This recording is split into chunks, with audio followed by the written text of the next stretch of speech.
விஜய் மேலே எனக்கு பொறாமை அப்படின்னு. நான் அரசியல் இல்லை, அரசியல் தான் நான் இல்லைன்னு சொல்லி விலகி ஆச்சு. அரசியல் தான் இல்லாத போது அவர் மேலே எனக்கு ஏன் பொறாமை? ஒருவேளை கமல்ஹாசன் ஏதாவது முதலமைச்சர் தான் எனக்கு பொறாமை வந்திருக்குமோ என்னமோ தெரியாது. அப்போ கூட வந்திருக்காது. கிடைக்காம இருக்கிறது கிடைக்காது. ஸோ இன்னொன்று எனக்கும் விஜய்க்கு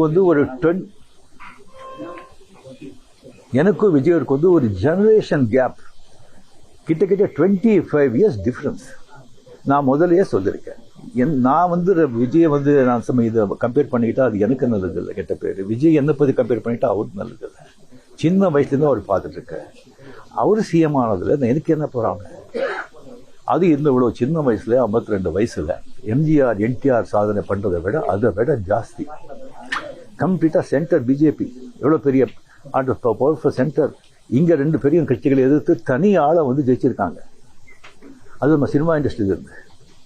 எனக்கு அது பொறாமை இல்லை, ஒரு ஆச்சரியம் கலந்த ஒரு சந்தோஷம். அப்படியே யார் அப்ரிஷியேஷன், சூப்பர். ஸோ அந்த பொறாமையும் இல்லை. விஜய் அவர்களுக்கு நிறைய எதிர்பார்ப்புகள் இருக்குது ஜனங்க மத்தியில். டெஃபினட்டாக அந்த எதிர்பார்ப்பெல்லாம் அவரை சந்தித்து மக்கள் நல்லது செய்யணும், செய்வாங்கங்கிற நம்பிக்கை எனக்கு இருக்குது. அவருக்கு அதிக வாழ்த்துக்கள்.